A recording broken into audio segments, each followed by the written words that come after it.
নমস্কার, আমি doctor Sabyasachi Sarkar, consultant gynaecologist and obstetrician. আজকে আমরা একটা জিনিস নিয়ে আলোচনা করব, সেটা হলো ফুড ইন প্রেগনেন্সি, বা সোজা কথায় বললে ডাক্তারবাবু প্রেগনেন্সিতে কি খাবো কি খাবো না, খেতে পারছি না, বমি হচ্ছে, এরকম নানাবিধ সমস্যা, এবং তার সাথে একে অপরের এত বেশি জ্ঞান দেওয়া হয় যে পেশেন্ট নিজে খুব কনফিউজড হয়ে যায়।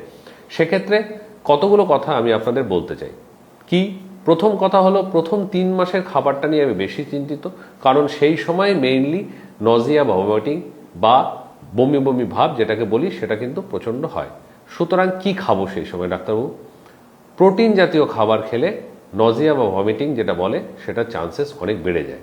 সেই জন্য যদি মনে হয় মাছ বা মাংস বা ডিম কোনো একটা খাবার বা দুধ এগুলো খেলে আপনার মনে হচ্ছে যে বমি বমি পাচ্ছে বা বমি হচ্ছে, দরকার নেই খাওয়ার, জোর করে খাবেন না, অল্প খান, অন্য জিনিস খান, প্রোটিনের আদার সোর্স আছে সেগুলো খান। দেখবেন মুড়ি, চিড়ে, ছাতু এই জাতীয় জিনিস খেলে বমি কম পায়, সুতরাং সেগুলোকে বেশি বেশি করে খান। এবং আরেকটা জিনিস বলি, অল্প খান, বারবার খান। জলও, অনেকে বলে যে জল খেলেও বমি হয়ে যাচ্ছে, ঢকঢক করে 1 গ্লাস জল খাওয়ার কোনো দরকার নেই, সিপ সিপ করে খান, অল্প অল্প খান, কিন্তু বারবার খান, যাতে ডিহাইড্রেশন না হয়। এছাড়া খাবারের মধ্যে ফল খেতে পারেন, ড্রাই ফ্রুটস, কাজু, বাদাম এগুলো যেগুলো আছে সেগুলো খেতে পারেন, কোনো অসুবিধা নেই। নর্মাল শাক সবজি খাবার দাবার যা আমরা ডে টু ডে লাইফে খাই সেগুলো সবই খাবেন, কোনো কিছু বাদ দেওয়ার দরকার নেই।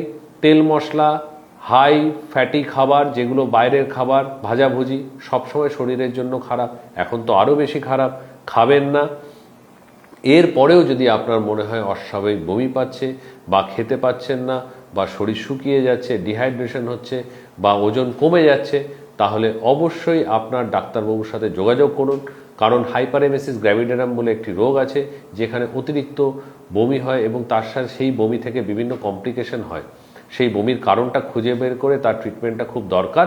আপনারা আপনার ডাক্তারবাবুর পরামর্শ অবশ্যই নেবেন। নমস্কার।